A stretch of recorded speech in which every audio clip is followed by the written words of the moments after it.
Hi friends, welcome back to our channel Praveena fashion home. ఈరోజు నేను ఒక beautiful flower అనేది మేకింగ్ చేయబోతున్నానండి ఈ వీడియోలో. ఎందుకు అంటే ఈ ఫ్లవర్ని బేస్ చేసుకుని నెక్స్ట్ వీడియోలో ఒక బ్యూటిఫుల్ డిజైన్ అయితే క్రియేట్ చేయబోతున్నాను. ముందుగా ఈ ఫ్లవర్ మేకింగ్ అనేది మీకు చూపిస్తున్నాను, ఓకేనా. దీనికోసం నేను sky blue colour seed beads తీసుకున్నానండి. ఫస్ట్ అయితే ఫ్లవర్ అనేది డ్రా చేసుకుని దానికి అవుట్లైన్ స్టోన్ చైన్ స్టిక్ చేసుకోవాలి. తర్వాత దీన్ని స్టిచెస్ వేసేసుకోవచ్చు. ఇక్కడ నేను గోల్డ్ కలర్ స్టోన్ చైన్ అనేది అంటించేసుకున్నాను. దీని లోపల మొత్తం బీడ్స్ తోటి ఫిల్ చేస్తున్నాను. ఇందాక నేను బీడ్స్ని స్ప్రింకిల్ చేశాను కదా, స్ప్రింకిల్ చేస్తే ఎలా ఉంటుందో అలా మనం బీడ్స్ అన్ని ఫ్లవర్ అంతా అంటే పెటల్స్ అంతా కూడా కుట్టేసుకోవాలన్నమాట. వీడియోలో చూపిస్తున్న విధంగా ఒక్కొక్క బీడ్ని నీడిలోకి ఎక్కించుకొని కింద గుచ్చేసుకోవడమే.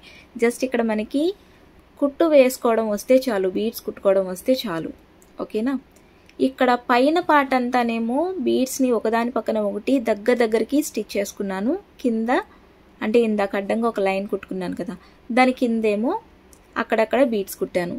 ఇక్కడ థ్రెడ్స్ కనిపిస్తున్నాయి అని అనుకోవద్దు, జూమ్లో పెట్టి చూపిస్తున్నాను కాబట్టి థ్రెడ్స్ కనిపిస్తున్నాయి. మనకి దూరంగా అయితే ఎటువంటి థ్రెడ్ అనేది కనిపించట్లేదు, ఎందుకంటే నేను ఫ్యాబ్రిక్ కలర్ థ్రెడ్ తీసుకున్నాను కాబట్టి ప్రాబ్లం ఏం లేదు, ఓకేనా. ఇక్కడ ఒక పెటల్ చూపించాను కదా ఇందాక, మొత్తం నేను ఒక ఫ్లవర్ అయితే డిజైన్ చేసేసాను, కంప్లీట్ చేశాను. సో ఇలా ఉంటుందన్నమాట ఫ్లవర్ అనేది. చాలా చాలా బ్యూటిఫుల్గా ఉంది కదా. ఇక డిజైన్ అంతా కంప్లీట్ అయ్యాక ఎలా ఉంటుందో తర్వాత చూపిస్తానండి నెక్స్ట్ వీడియోలో. అప్కమింగ్ వీడియోస్లో ఈ డిజైన్ అయితే మీ ముందుకు వచ్చేస్తుంది. అంతవరకు వెయిట్ చేయండి. సో ఇది కనుక నచ్చినట్లయితే ప్లీజ్ లైక్ చేయండి.